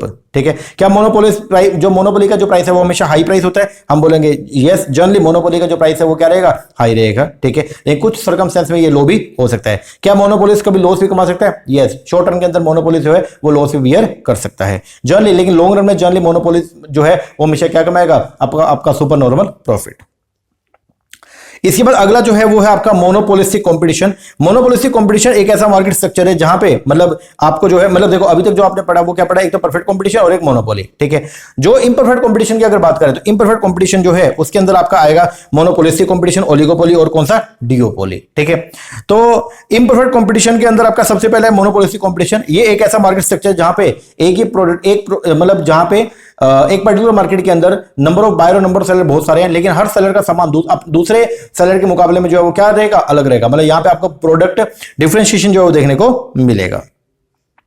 Feature क्या, सबसे पहला लार्ज नंबर ऑफ सेलर, दूसरा प्रोडक्ट डिफरेंशिएशन देखने को मिलेगा, तीसरा कंट्रोल होगा हमारा किस पे, प्राइस पे, फिर यहां पे नॉन प्राइस कंपटीशन रहेगा, आगे फ्री एंट्री एंड एग्जिट होगी, ब्रांड लॉयल्टी देखने को मिलेगा, सेलिंग कॉस्ट है और इम्परफेक्ट नॉलेज आपको देखने को मिलेगी। शॉर्ट रन, अब वही शॉर्ट रन के अंदर जो है एक मतलब मोनोपोलिस्टिक कॉम्पिटिटिव फर्म जो है वो तीनों कंडीशन फेस कर सकती है। वो नॉर्मल प्रॉफिट भी कमा सकती है, सुपर नॉर्मल प्रॉफिट भी कमा सकती है और आपका मिनिमम लॉस भी उठा सकती है। लेकिन लॉन्ग रन में जो मोनोपोलिस्टिक कॉम्पिटिटिव फर्म है वो हमेशा जो है वो क्या कमाएगी, नॉर्मल प्रॉफिट ही कमाएगी। ठीक है, कंडीशन वही है। सुपर नॉर्मल प्रॉफिट की कंडीशन क्या है, MR equal to MC and AR is greater than AC. Normal profit की कंडीशन क्या है, एमआर इक्वल टू एमसी और AR is equal to AC. और लॉस की कंडीशन क्या है, MR equal to MC and यहां पे एआर इक्वल होगा किसके, एवीसी के। इन मोनोपोलिस्टिक कंपटीशन हर फर्म जो है does not have a perfect elastic demand for its product. वो हर फर्म जो है वो क्या प्राइस मेकर होगी and is in position to determine the price on its own. ठीक है, लॉन्ग रन की अगर बात करें तो लॉन्ग पीरियड के अंदर जो है एक मोनोपोलिस्टिक कॉम्पिटिटिव फर्म जो है वो हमेशा क्या कमाएगी, नॉर्मल प्रॉफिट, और उसकी कंडीशन क्या, एआर इक्वल टू एलएसी। ठीक है, तो ये थोड़ा देख लेना एक बार। एक्सेस कैपेसिटी क्या होती है, ऑप्टिमम आउटपुट में से माइनस कर देंगे अगर एक्चुअल आउटपुट को, तो उसको बोलेंगे एक्सेस कैपेसिटी। इसके बाद लॉन्ग रन के अंदर हम हमेशा ये बोलते हैं कि एक फर्म जो है वो क्या कमाएगी, वो नॉर्मल प्रॉफिट कमाती है। मतलब एक मोनोपोलिस्टिक कॉम्पिटिटिव फर्म जो है वो क्या कमाएगी, नॉर्मल प्रॉफिट। क्यों, अगर आप सुपर नॉर्मल प्रॉफिट कमा रहे हैं तो बाकी लोग भी एंटर कर जाएंगे, वो भी अगर जो है वो एंटर करेंगे और लो कॉस्ट प्रोडक्ट मार्केट में लॉन्च करेंगे तो आपकी जो डिमांड है वो कम होगी और धीरे धीरे आप जो नॉर्मल प्रॉफिट पे शिफ्ट हो जाओगे। और अगर मान लो कभी ऐसा होगा कि आप जो है वो लॉस में काम कर रहे हो तो बहुत सारी लॉस मेकिंग कंपनी चली जाएंगी, जिससे आपकी जो प्रोडक्ट की डिमांड है वो बढ़ेगी और फिर आप नॉर्मल प्रॉफिट पे क्या हो जाओगे, शिफ्ट हो जाओगे। इसलिए हम बोलते हैं कि लॉन्ग रन के अंदर जो है एक मोनोपोलिस्टिक कॉम्पिटिटिव फर्म हमेशा जो है वो क्या कमाएगी, नॉर्मल प्रॉफिट ही कमाती है। फिर है ओलिगोपोली। ओलिगोपोली एक ऐसी मार्केट सिचुएशन जहां पे एक मार्केट के अंदर नंबर ऑफ बायर तो बहुत सारे लेकिन नंबर ऑफ सेलर जो है वो क्या रहेंगे, फ्यू रहेंगे। तो ओलिगोपोली जो वर्ड है वो 2 वर्ड से मिलकर बना है, एक है ओलिगियो और एक का मतलब पोली। ओलिगियो का मतलब होता है फ्यू और पोली का मतलब होता है कंट्रोल। तो एक ऐसा मार्केट स्ट्रक्चर जहां पे कुछ ही लोगों का कंट्रोल होता है उसको बोलते हैं हम लोग क्या, ओलिगोपोली। ठीक है, तो ओलिगोपोली एक मार्केट सिचुएशन है जहां पे फ्यू लार्ज फर्म है जो सेल करती है इधर होमोजेनियस और differentiated product. There is a great deal of interdependence among them. हर ओलिगोपोली जो है वो फॉर्मुलेट करता है अपनी पॉलिसी रिगार्डिंग द प्राइस और output with an eye to their effect on its rival. ये थोड़ा ध्यान रखना कि जब भी मतलब ओलिगोपोली मार्केट के अंदर आप जो है वो क्या करोगे, एक मिनट रुकना।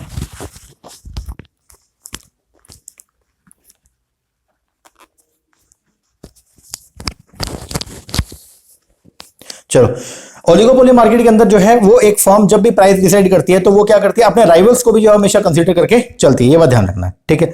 फीचर की बात करें तो ओलिगोपोली मार्केट के अंदर जो है वो फ्यू सेलर होंगे। दूसरा, म्यूचुअल इंटरडिपेंडेंस जो है, जब प्राइस सेटिंग करेंगे तो म्यूचुअल इंडिपेंडेंस आपको देखने को मिलता है। आगे जो भी कंपटीशन रहेगा जनरली कैसा होगा, नॉन प्राइस कंपटीशन होगा, और इंपैक्ट होगा किस पे, किसका, एडवर्टाइजिंग कॉस्ट का। ग्रुप बिहेवियर यहाँ पे आपको देखने को मिलेगा। फर्म जो है वो होमोजेनियस या डिफरेंशिएटेड दोनों प्रोडक्ट में डील कर सकती है। लैक ऑफ यूनिफॉर्मिटी आपको देखने को मिलेगा in the size of the firm. Element of monopoly देखने को मिलेगा। एग्जिस्टेंस होगा किसका, प्राइस रिजिडिटी का। एग्जिस्टेंस होगा किसका, नॉन प्रॉफिट मोटिव का। And some barrier to entry आपको देखने को मिलेंगी, ठीक है।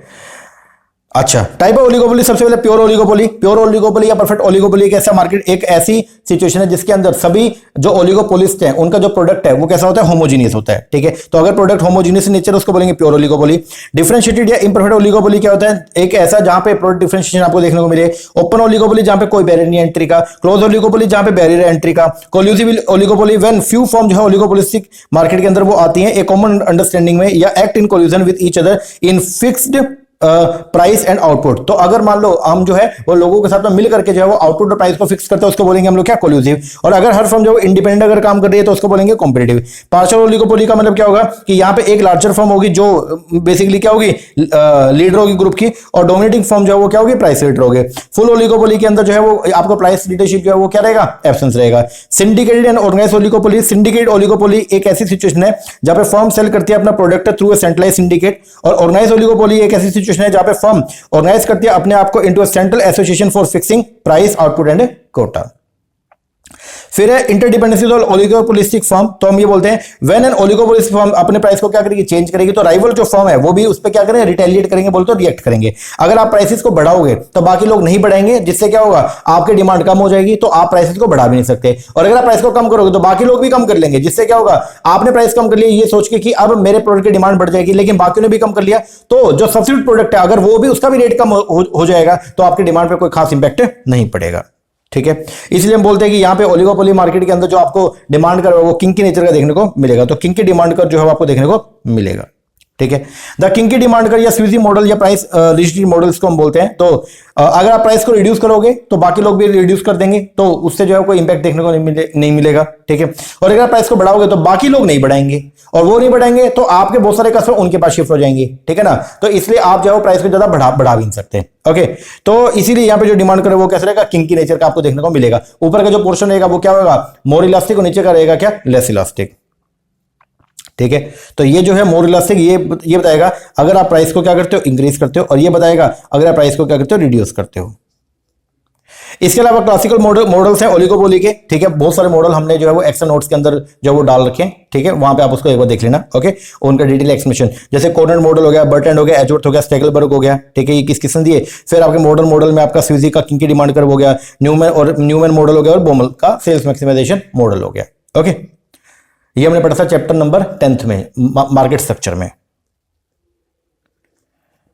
अब है चैप्टर नंबर 8 जिसका नाम है कोस्ट कर्व। कोस्ट की अगर बात करें, सबसे पहले है कॉन्सेप्ट ऑफ कोस्ट की बात करें, सबसे पहले आएगा मनी कोस्ट। मनी कोस्ट का मतलब जो है वो क्या होता है, the amount spent in terms of money for the production of commodity, उसको बोलते हैं हम लोग क्या, मनी कोस्ट। रियल कोस्ट का मतलब क्या होता है कि एक पर्टिकुलर प्रोडक्ट को बनाने के लिए जो आपको मेंटल या फिजिकल एफर्ट जो लगाने पड़ते हैं, जो भी सेक्रीफाइस आपको झेलना पड़ता है, उसको बोलते हैं हम लोग क्या, रियल कोस्ट। अकाउंटिंग कोस्ट का मतलब जो है वो क्या होता है, वो सारी कैश पेमेंट या नॉन फैक्टर इनपुट की जो कॉस्ट होती है, जिसको आप लोग क्या करते हो अकाउंट्स के अंदर रिकॉर्डिंग करोगे, उसको बोलेंगे अकाउंटिंग कॉस्ट या फिर बिजनेस कॉस्ट। अपॉर्चुनिटी कॉस्ट जो वो क्या होती है, जो second cost of next best alternate जो आपने फोरगोन कर दिया उसकी जो कॉस्ट है उसको बोलते हैं हम लोग क्या, आपकी अल्टरनेटिव कॉस्ट या अपॉर्चुनिटी कॉस्ट। इकोनॉमिक कॉस्ट का मतलब क्या होता है, जिसके अंदर अकाउंटिंग और अपॉर्चुनिटी कॉस्ट दोनों क्या होती है, इंक्लूड होती है। सोशल कॉस्ट का मतलब आपने जो सामान बनाया, प्रोड्यूस किया, उसकी वजह से, आपके प्रोडक्शन की वजह से सोसाइटी को जो लॉस बियर करना पड़ रहा है या सोसाइटी को जो कॉस्ट उठानी पड़ती है उसको बोलते हैं हम लोग क्या, सोशल कॉस्ट। प्राइवेट कॉस्ट का मतलब जो है वो क्या होता है, प्राइवेट कॉस्ट एक कॉस्ट है जो इंकर्ड की जाती है इंडिविजुअल फर्म के द्वारा for the producing A commodity.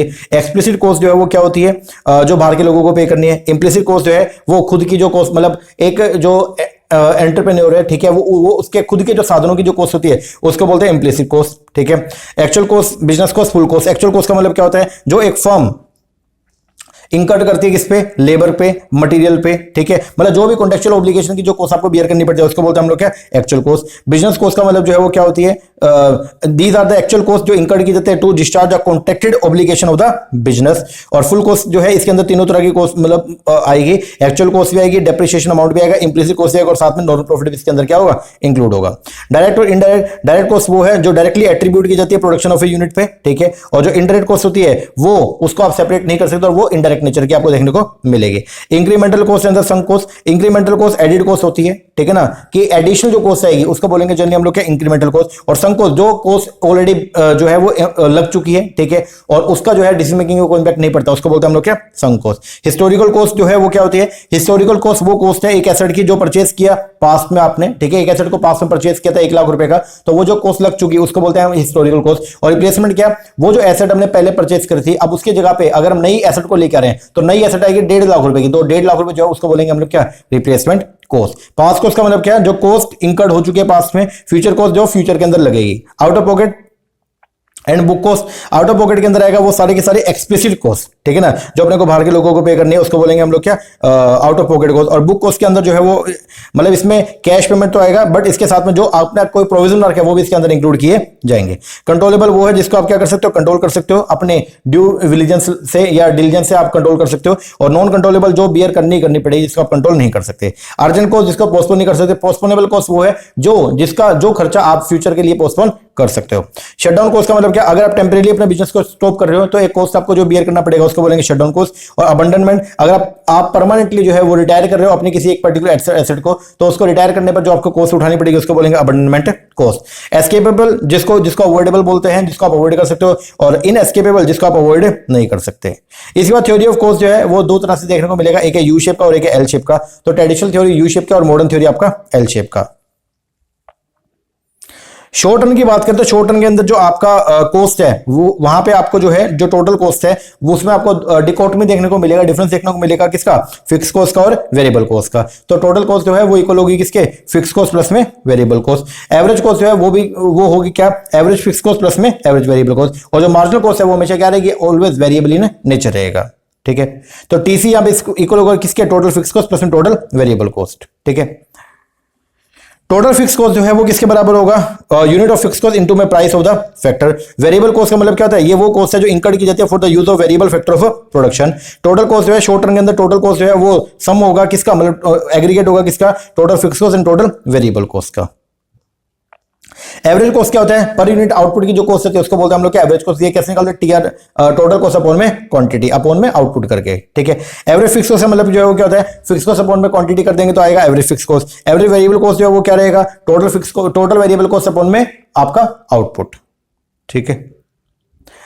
Average total cost या फिर एवरेज कॉस्ट, ये कैसे निकलते हैं, टोटल कॉस्ट अपॉन में क्वांटिटी कर दो या फिर एवरेज फिक्स कॉस्ट प्लस में एवरेज वेरिएबल कॉस्ट दोनों को जोड़ देंगे तो निकलेगा आपका एवरेज कॉस्ट, ठीक है। Why in the short run average cost का जो यू शेप का क्यों होता है, तो सबसे पहले तो intersection of the AFC and ABC. देखो शुरुआत के अंदर दोनों जो कॉस्ट है वो क्या होती है, कम होती है, तो इसलिए आपका मतलब एबीसी और एएफसी दोनों अगर डाउन जा रही है तो एसी भी क्या जाएगा, डाउन जाएगा, ठीक है। लेकिन एक लेवल के बाद में जो है वो जो एवरेज वेरिएबल कॉस्ट है वो सपोर्ट लेगा और फिर वो उठना शुरू हो जाएगा, ठीक है ना।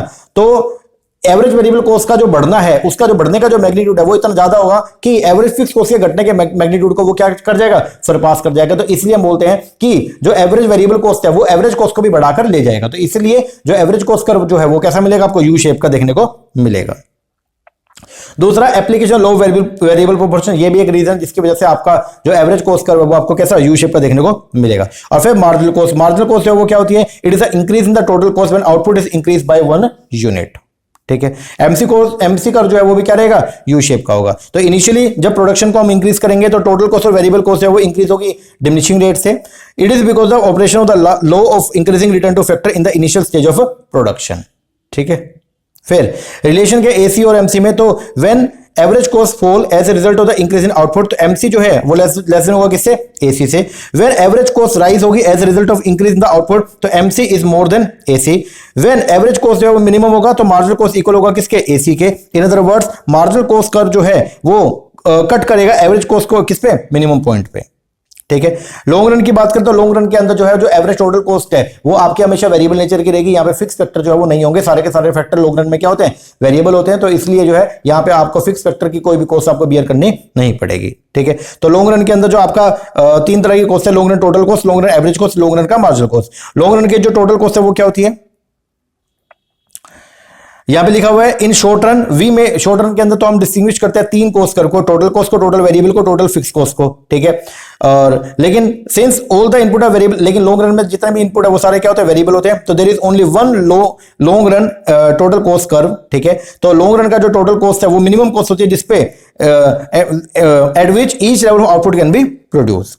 फिर जो आपका लॉन्ग रन की एवरेज कॉस्ट कर्व होती है, ठीक है, वो कैसे निकालते हैं, लॉन्ग रन की टोटल कॉस्ट ले लो, डिवाइड बाय क्वांटिटी कर देंगे, आउटपुट कर देंगे, तो निकल आएगा क्या आपका लॉन्ग रन की एवरेज कॉस्ट। जो लॉन्ग रन की एवरेज कॉस्ट कर्व है उसको हम दो नाम से पुकारते हैं, एक तो होता है एनवेलप कर्व और एक है कौन सा, प्लानिंग कर्व। एनवेलप कर्व इसलिए क्योंकि ये जो लॉन्ग रन की जो एवरेज कॉस्ट कर्व है वो शॉर्ट रन के जितने भी एवरेज कॉस्ट कर्व है उन सबको क्या कर लेगी, ढक लेगी। और इसको प्लानिंग कर्व भी बोलते हैं, क्यों, क्योंकि इसकी मदद से हम लोग जो लॉन्ग रन के लिए प्लानिंग कर सकते हैं।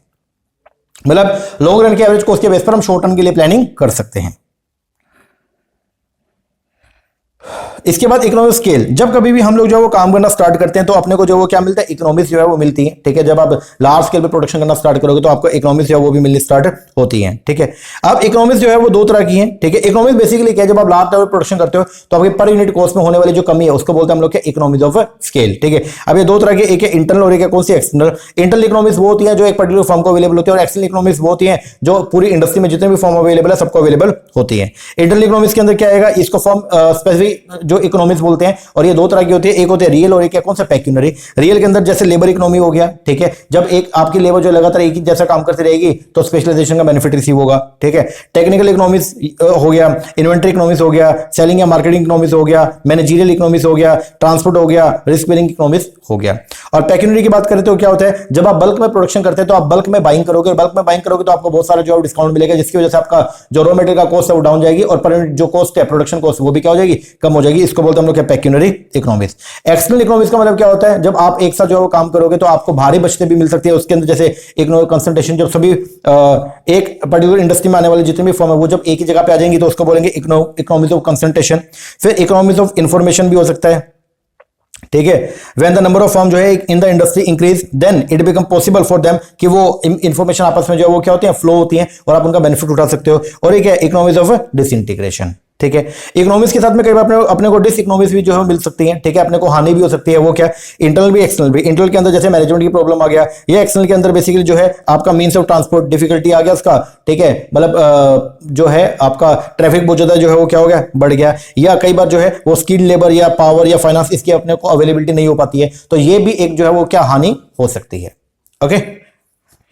इसके बाद है जी आपका चैप्टर नंबर 7 जो है आपका law of variable proportion and law of return to scale. देखो the theory of production, theory of cost है वो एक दूसरे से बहुत ज्यादा क्लोजली क्या रिलेटेड है। ठीक है। In the theory of production हम स्टडी करते हैं फिजिकल एस्पेक्ट ऑफ प्रोडक्शन को। ठीक है। आउटपुट के फिजिकल एस्पेक्ट को हम स्टडी करेंगे, जबकि थ्योरी ऑफ कॉस्ट के अंदर हम लोग जो है वो स्टडी करते हैं monetary aspect of the output. ये बात ध्यान रखना। ठीक है। अब ये बात ध्यान रखना, there is always an inverse relationship between the production and the cost. जितना प्रोडक्शन बढ़ेगा, ठीक है,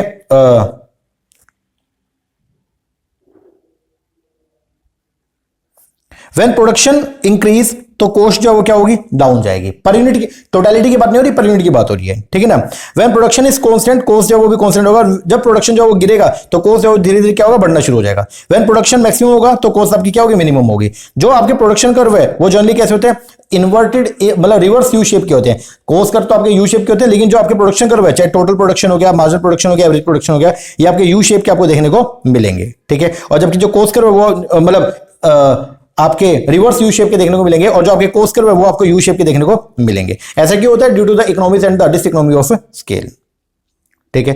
अब प्रोडक्शन फंक्शन की बात करें तो टाइप ऑफ प्रोडक्शन फंक्शन, अब तो प्रोडक्शन फंक्शन जो है वो तीन तरह से, एक है production function involving change in proportion, एक है production function involving change in scale, एक है production function involving change in proportion और स्केल। तो production function involving change in proportion के अंदर क्या आएगा, change in single variable factor, तो यहां आएगा लो वेरिएबल प्रोपोर्शन या रिटर्न टू स्केल, ये जनरली क्या शॉर्ट एनालिसिस होगा।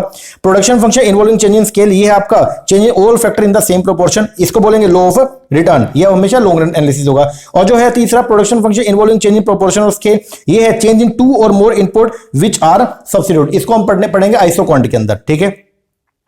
अब लो ऑफ रिटर्न जो है वो दो तरीके का होगा, एक है लीनियर, एक है नॉन लीनियर। लीनियर के अंदर क्या होगा, जब आउटपुट चेंज होगा सेम प्रोपोर्शन में, जिस प्रोपोर्शन में इनपुट चेंज हो रहा है तो उसको बोलेंगे हम लोग क्या, लीनियर या होमोजीनियस या first degree of the production function. और नॉन लीनियर या नॉन होमोजीनियस किसको बोलेंगे, जब आपका जिस डिग्री से आप अपना इनपुट को चेंज कर रहे हो और आपका जो आउटपुट है वो उस डिग्री से चेंज ना हो रहा, उससे कम या ज्यादा चेंज हो रहा, तो उसको बोलेंगे हम लोग क्या, आपका नॉन लीनियर या नॉन होमोजीनियस प्रोडक्शन फंक्शन, ठीक है। अब लो प्रोडक्शन जो है वो क्या बताएगा, आउटपुट जो है एक क्वांटिटी का वो डिपेंड करता है किस पे, मतलब आउटपुट जो है एक गुड्स का वो डिपेंड करता है क्वांटिटी ऑफ द इनपुट पे एंड टेक्निक ऑफ प्रोडक्शन पे। अब हमेशा यहाँ पे हम टेक्निक को जो वो क्या मानेंगे, कांस्टेंट, तो इसका मतलब ये हो गया कि आपका जो आउटपुट है वो डिपेंड करेगा किस पे, इनपुट पे, ठीक है। तो लो प्रोडक्शन बेसिकली इनपुट और आउटपुट के रिलेशन को जो वो क्या करते हैं, शो करते हैं, ठीक है। तो यहां पे हम ये देखते हैं कि अगर हम इनपुट को अगर चेंज करेंगे तो आउटपुट में चेंज कैसे कैसे होगा। अब फिक्स एंड वेरिएबल इनपुट और फैक्टर प्रोडक्शन, तो फिक्स इनपुट क्या होते हैं या इसको फैक्टर ऑफ प्रोडक्शन, तो फिक्स इनपुट या फैक्टर प्रोडक्शन इसको डिफाइन करेंगे एज वन द क्वांटिटी जिनकी quantity of which can not be change in the short term as a level of output change. और वेरिएबल इनपुट या variable factor production क्या होते हैं, variable input या variable factor production को define करेंगे as one of the quantity जिसकी quantity जो चेंज होगी इन द शॉर्ट टर्म में as a level of output change, ठीक है। टाइम पीरियड दो टाइम पीरियड में इसको देखते हैं, एक है शॉर्ट पीरियड और एक कौन सा लॉन्ग पीरियड। शॉर्ट पीरियड या शॉर्ट टर्म को डिफाइन करेंगे दैट पीरियड ऑफ टाइम जहां पे वन और मोर फैक्टर ऑफ प्रोडक्शन और इनपुट जो वो क्या फिक्स है और बाकी क्या वेरिएबल है। और लॉन्ग पीरियड के अंदर जितने भी फैक्टर ऑफ प्रोडक्शन सारे के सारे क्या होंगे, वेरिएबल आपको देखने को मिलेंगे। अब variation of the output and the product in the short term, तो शॉर्ट टर्म में आपको जो है वो तीन तरीके से देखने को मिलेगा प्रोडक्शन, एक है टोटल प्रोडक्ट, एक है एवरेज प्रोडक्ट, एक है मार्जिन। टोटल प्रोडक्ट का मतलब जो क्या होता है, total product of the variable factor is the maximum output produce by combining A given input of that factor with the fixed factor. Average product का मतलब जो क्या होता है, टोटल प्रोडक्शन को डिवाइड करते हैं किससे, लेबर से, तो आएगा एवरेज प्रोडक्शन। और मार्जिनल प्रोडक्शन का मतलब जो क्या होता है, अगर आप फिक्स फैक्टर के साथ में वेरिएबल फैक्टर की एक एक्स्ट्रा यूनिट को इंट्रोड्यूस करेंगे तो टोटल प्रोडक्शन में जो चेंज आएगा उसको बोलेंगे हम लोग मार्जिनल प्रोडक्शन। रिलेशन क्या between the average production marginal production में, तो बोलता है average product increase when MP when marginal product is greater then average AP, ठीक है। एपी मैक्सिमम होगा व्हेन बोथ एमपी और एपी जो है वो क्या होंगे, इक्वल होंगे। एपी डिक्रीज करेगा व्हेन एमपी जो लेस देन एपी होगा। जो एमपी है वो पॉजिटिव, जीरो, नेगेटिव हो सकता है, लेकिन आपका एपी हमेशा क्या रहेगा, पॉजिटिव रहेगा। अब लो ऑफ प्रोडक्शन जो है वो आपको दो तरीके से आप जो है देखोगे, एक है शॉर्ट रन, एक है लॉन्ग रन। शॉर्ट रन के अंदर जो लो ऑफ प्रोडक्शन है वो क्या होगा, लो वेरिएबल प्रोपोर्शन या रिटर्न टू फैक्टर। और लॉन्ग रन में जो आपका लो ऑफ प्रोडक्शन है वो है आपका लो ऑफ रिटर्न टू स्केल, ठीक है। अब शॉर्ट रन की बात करें तो आपका ये है आपका लो वेरिएबल प्रोपोर्शन, ठीक है। ये जनरली शॉर्ट रन फिनोमेना रहेगा, ठीक है ना। यहाँ पे एक फैक्टर जो है फिक्स रहेगा और बाकी फैक्टर क्या रहेंगे, आपके वेरिएबल रहेंगे, ठीक है। अब यहाँ पे तीन तरीके से देखने को मिलेगा आपको, increasing return two factor, constant and diminishing. Increasing return two factor का मतलब क्या, शॉर्ट रन के अंदर अगर constant unit of fix factor के साथ में वेरिएबल फैक्टर की मोर एंड मोर यूनिट को आप एम्प्लॉय करते हो तो टोटल प्रोडक्शन जो है अगर वो इंक्रीजिंग रेट से बढ़े तो उसको बोलेंगे increasing return two factor. Constant के अंदर क्या होता है कि अगर जितने से आपने जो है वो क्या किया, अगर 10% से आपने फैक्टर बढ़ाए, ठीक है, मतलब वेरिएबल फैक्टर बढ़ाया और प्रोडक्शन भी 10% से बढ़े तो उसको बोलेंगे कांस्टेंट। और डिमिनिशिंग के अंदर क्या, आपने जो इनपुट है वो तो आपने 10% से बढ़ा दिया लेकिन आउटपुट जो है वो सिर्फ 7% से बढ़ा, उसको बोलेंगे हम लोग क्या, डिमिनिशिंग रिटर्न टू फैक्टर। फिर है लो वेरिएबल प्रोपोर्शन, ये क्या होता है, तो law variable proportion basically short period के अंदर जब आउटपुट जो है of a product is so to be increase by way of additional application of the variable factor to a given quantity of the fix factor, तो इसको बोलेंगे law variable proportion. आपको operation में आ जाएगा।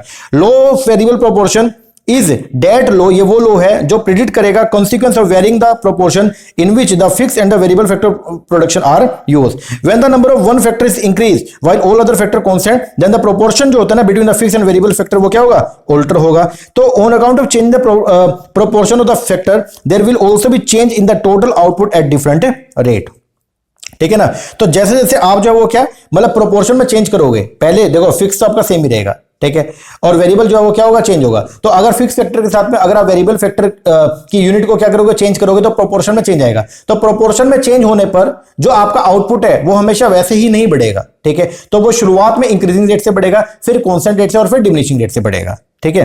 तो इसी को बोलते हैं हम लोग क्या, the law variable proportion states that as the proportion of factor is change the total production at first increase more than proportionality, then equiproportionality, and then finally less than proportionately. तो क्लासिकल इकोनॉमिक्स जो है वो इसको law of diminishing return भी बोलते हैं, इसको law of variable proportion भी बोलते हैं, या इसको law of diminishing marginal product या डिमिनिशिंग मार्जिनल रिटर्न भी बोलते हैं। ध्यान रखना इसको, ठीक है। असम्पशन क्या है? सबसे पहला एक फैक्टर वेरिएबल है एंड ऑल अदर फैक्टर क्या रहेंगे? फिक्स रहेंगे। ऑल यूनिट जो वेरिएबल फैक्टर का होमोजेनियस रहेगा, इक्वली सफिशिएंट है। There is no change in the technique of production and factor production जो है उसका आप यूज कर सकते हो डिफरेंट प्रोपोर्शन में, ठीक है। फिर स्टेज ऑफ रैशनल डिसीजन क्या होगा? स्टेज नंबर 2, ये आपका रैशनल डिसीजन का जो स्टेज रहेगा, ठीक है। कंडीशन क्या है? ऑफ एप्लीकेबिलिटी और कोज ऑफ एप्लीकेबल, मतलब ये लोग क्यों एप्लीकेबल होगा, उसके पीछे 3 कंडीशन। सबसे पहला फैक्टर जो है वो इंडिविजिबल है, ठीक है। फैक्टर रेशियो में आप क्या कर रहे हो? चेंज कर रहे हो। और इम्परफेक्ट सब्स्टिट्यूट है, ठीक है। ये लो कब पोस्टपोन हो जाएगा? अगर टेक्नोलॉजी में इंप्रूवमेंट हो गया, ठीक है, तो ये लो जो है वो पोस्टपोन हो जाएगा। क्यों? अगर आपने टेक्निक बढ़िया ढूंढ ली तो अगर आप इनपुट बढ़ाओगे तो आउटपुट से ज्यादा से बढ़ के आएगा, क्योंकि टेक्निक अच्छी है, ठीक है। तो ये जो लो वेरिएबल प्रोपोर्शन है वो नहीं लगेगा। या अगर मान लो आपको कोई परफेक्ट सब्स्टिट्यूट मिल गया, ठीक, इनपुट का अगर परफेक्ट सब्स्टिट्यूट मिल गया तो भी ये लो वहां पे एप्लीकेबल नहीं होगा, ठीक है। फिर है लो ऑफ रिटर्न टू स्केल, ये है आपका long run phenomena. Long run के अंदर जो है वेरिएबल फैक्टर और फिक्स फैक्टर की जो डिकोटमी है वो खत्म हो जाती है। इसका मतलब जितने भी फैक्टर रहेंगे वो क्या रहेंगे? आपके वेरिएबल रहेंगे, ठीक है। फिक्स फैक्टर नहीं होते यहाँ पे, ठीक है। In other words long run के अंदर जितने भी फैक्टर वो सारे क्या होंगे? वेरिएबल होंगे। The law of return to scale examine करता है relationship between the output and the scale of input. In the long run even all the input are increase in the same proportion, ठीक है। पहली बात assumption क्या है? सबसे पहला ऑल द फैक्टर प्रोडक्शन जो है वो क्या रहेंगे? वेरिएबल रहेंगे। ये लो एज्यूम करता है कांस्टेंट टेक्नोलॉजिकल स्टेट को। मार्केट जो है परफेक्टली कॉम्पिटिटिव है। आउटपुट या रिटर्न जो है उसको मेजर किया जाएगा किसमें? फिजिकल टर्म्स में, ठीक है। तो एक्सप्रेशन लिखा हुआ है in the long run output को इंक्रीज किया जाएगा by increasing all factor in the same proportion. Generally law of return to scale refer to an increase in the output due to change in all the factor in the same proportion, इसी को बोलते हैं return to scale, ठीक है। Increasing return to scale का मतलब क्या होता है? इंक्रीजिंग रिटर्न टू स्केल या diminishing cause it refer to situation when all the factor production को इंक्रीज किया जाएगा और आउटपुट इंक्रीज हो किससे? हायर रेट से, उसको बोलेंगे increasing return to scale. Diminishing return to scale का मतलब जो है वो क्या होता है? इट रेफर टू जब यहां पे हम लोग जो वो क्या करेंगे? सभी फैक्टर को इंक्रीज करेंगे एक पर्टिकुलर प्रोपोर्शन में और आउटपुट जो उसके स्मॉलर प्रोपोर्शन में इंक्रीज हो उसको बोलेंगे डिमिनिशिंग। और कांस्टेंट रिटर्न टू स्केल का मतलब जब सभी फैक्टर को इंक्रीज करेंगे एक पर्टिकुलर प्रोपोर्शन में और जो आउटपुट है वो भी उसी प्रोपोर्शन में जो है वो क्या हो रहा है? इंक्रीज हो रहा है, तो उसको बोलेंगे कांस्टेंट रिटर्न टू स्केल। फिर आइसोक्वांट कर्व और आइसोक्वांट मैप। तो आइसोक्वांट मैप जो वो क्या? ये फैमिली होता है किसका? डिफरेंट डिफरेंट आइसोक्वांट कर्व का, ठीक है। The higher the level of output the farther the isoquant from its origin. ध्यान रखना आइसोक्वांट जो कर्व होता है उसकी प्रॉपर्टी क्या? सबसे पहला देखो आइसोक्वांट कर्व क्या होता है? आइसोक्वांट कर्व जो है वो दो अलग अलग फैक्टर के जो है वेरियस कॉम्बिनेशन को क्या करता है? शो करता है। और हर डिफरेंट डिफरेंट कॉम्बिनेशन हर डिफरेंट डिफरेंट फैक्टर के कॉम्बिनेशन से आने वाला जो आउटपुट है वो क्या रहेगा? सेम रहेगा। उसको बोलते हैं हम लोग क्या? Isoquant curve. आइसोक्वांट कर्व के कैरेक्टरिस्टिक सबसे पहला आइसोक्वांट कर्व का जो स्लोप रहेगा वो क्या रहेगा? डाउनवर्ड रहेगा। दूसरा आइसोक्वांट कर्व जो है वो convex to the point of origin. दो आइसोक्वांट कर्व जो है वो इंटरसेक्ट नहीं करेंगे एक दूसरे को। Higher the IQ curve and higher the level of output it represent. Knowledge होगा in case of factor substitution. Ridge line का मतलब जो है वो क्या होता है? Ridge line basically economic limit of production को जो वो क्या करती है? शो करती है, ठीक है। हर आईक्यू के ऊपर जो इकोनॉमिक लिमिट ऑफ प्रोडक्शन है उसको शो करता है कौन? आपका रिज लाइंस, ठीक है। फिर आइसोकोस लाइन जो है वो क्या होती है? आइसोकोस लाइन जो वो शो करेगी various combination of the factor जो रिजल्ट करेंगे इन the same level of the total cost, ठीक है। आईसी कर्व और आईक्यू कर्व के अंदर जो डिफरेंस क्या है? सबसे पहला जो इनडिफरेंस कर्व होता है वो शो करता है वेरियस कॉम्बिनेशन टू कमोडिटी जो इक्वल सेटिस्फेक्शन प्रोवाइड करेगा किसको? कंज्यूमर को। जबकि अगर आइसोक्वांट की बात करते हैं तो ये शो करेगा various combination of the two input that result in the equal output for the firm. Isoquant जो है शो करेगा कांस्टेंट लेवल आउटपुट को, जबकि आईसी शो करेगा कांस्टेंट लेवल ऑफ सेटिस्फेक्शन को। जो आइसोक्वांट है वो शो करेगा कॉम्बिनेशन ऑफ फैक्टर को, जबकि आईसी शो करेगा कॉम्बिनेशन ऑफ गुड्स को। आइसोक्वांट कर्व जो प्रोवाइड करेगा information regarding the economic and uneconomic region of production, जबकि आईसी कर्व जो है वो कोई इंफॉर्मेशन प्रोवाइड नहीं करेगा regarding the economic and the uneconomic region of consumption. Slope जो रहेगा आइसोक्वांट कर्व का वो कैसा रहेगा? वो डिपेंड करेगा किससे? Technical possibility of the substitution पे, ठीक है, जिसको एमआरटीएस बोलते हैं। जबकि आईसी कर्व का जो स्लोप है वो एमआरएस के ऊपर जो वो क्या करता है? डिपेंड करता है। फिर है प्रोड्यूसर इक्विलिब्रियम या optimum combination of the factor. तो प्रोड्यूसर इक्विलिब्रियम एक ऐसी कंडीशन है जहां पे प्रोड्यूसर जो है वो जो प्रोडक्शन कर रहा है वो उसके अंदर कोई भी चेंज करना नहीं चाहता, ठीक है।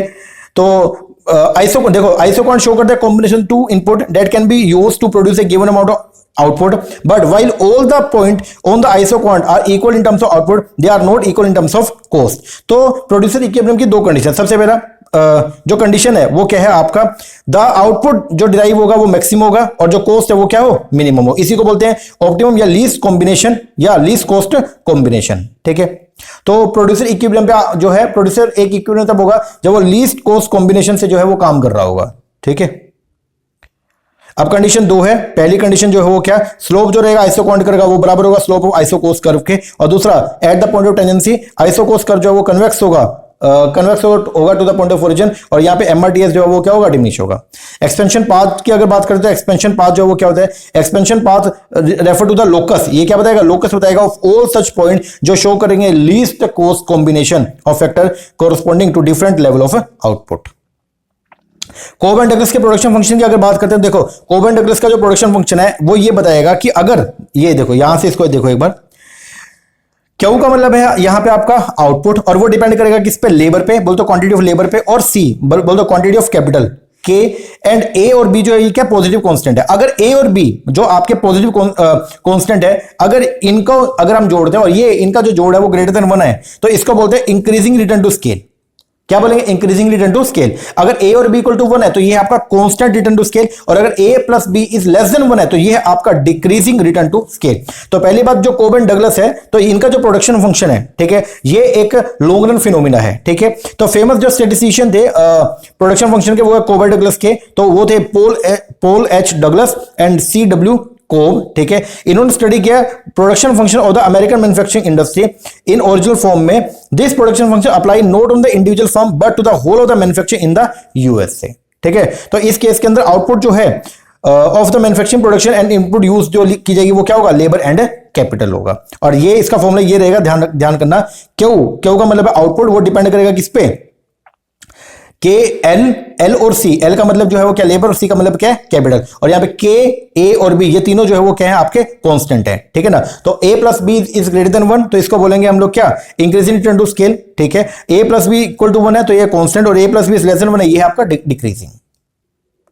ठीक है, इसके अलावा एक ये याद करके जाना, from the production function we can again derive the law of return to scale. वो क्या, इफ के इज ग्रेटर देन 1 है और r इज लेस देन 1 है, तो ये क्या रिवेल करेगा, ये रिवेल करेगा डिक्रीजिंग रिटर्न टू स्केल। अगर k इज ग्रेटर देन 1 है और r इज ग्रेटर देन 1 है, ठीक है, तो ये रिवेल करेगा इंक्रीजिंग रिटर्न टू स्केल। अगर k इज ग्रेटर देन 1 है और r इक्वल टू 1 है, तो इसका मतलब है ये है कांस्टेंट रिटर्न टू स्केल। थोड़ा याद करके जाना इसको।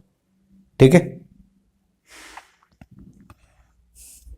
और एक लास्ट चीज ये है, प्रॉपर्टी क्या है कोब एंड डगलस प्रोडक्शन फंक्शन का, तो इसकी जो है वो आपकी 3 प्रॉपर्टी है। सबसे पहले नंबर पे जो है वो क्या आएगा, multiplicative form of the power function. जो पावर फंक्शन है वो कैसी होती है, मल्टीप्लिकेटिव फॉर्म होती है उनकी। ठीक है, मतलब जो ए और बी कांस्टेंट है उनमें मल्टीप्लिकेटिव है। दूसरा, पावर फंक्शन जो है वो कैसी है, होमोजीनियस है।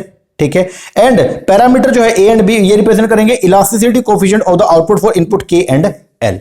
रट्टा मार के जाना पड़ेगा, इसके 3 जो है ये क्या है, प्रॉपर्टी है। ठीक है, बस जनरली यही था इसके अंदर। अच्छा, मेरिट क्या है सी एस प्रोडक्शन फंक्शन का, तो इसका मेरिट सबसे पहला, it is more general form of production function. दूसरा, it can be used to analyse all type of return to scale, and ये रिमूव करता है many of the problem involve in the Cobb and Douglas production function. तो ये जो C S function जो था आपका कांस्टेंट इलास्टिसिटी सब्स्टिट्यूशन फंक्शन, तो ये थोड़ा सा ज्यादा रिनाउंड वर्जन है किसका, कोब एंड डगलस का। ठीक है, क्यों है, ये 3 रीजन है, ये आपको मैंने बता दिया। ओके, ये थोड़ा लर्न करके जाना पड़ेगा। ठीक है, तो ये 4 चैप्टर आज हमने जो रिवाइज करें, लगभग 1 घंटे के अंदर हमने 4 चैप्टर को रिवाइज कर लिया, जिसके अंदर हम लोगों ने सबसे पहले रेवेन्यू को हमने रिवाइज किया, फिर हमने मार्केट को किया, फिर हम लोगों ने जो है वो कॉस्ट को किया, फिर प्रोडक्शन को किया। अब ये वाला आप कंप्लीट कर लो, अब जो रह गए बाकी वो हम करेंगे अपने 3rd लेक्चर के अंदर। ओके, और पूरा का पूरा इकोनॉमिक्स अपना कंप्लीट हो जाएगा। ठीक है ना जी सर, चलो ये करो। लेक्चर कैसा लगा कमेंट करके जरूर बताना, अच्छा लगा अच्छा कमेंट कीजिएगा, कोई कमी लगी तो वो भी बताना। बाकी रिवीजन वीडियो का बैच अभी चल रहा है, अगर आप वो लेना चाहते हैं तो ऐप के ऊपर आपको मिल जाएगा, वहां पे आप ले सकते हैं। ओके जी सर, चलो एक बार ये करो, बाकी मिलते हैं नेक्स्ट वीडियो में, तब तक के लिए थैंक यू वेरी मच।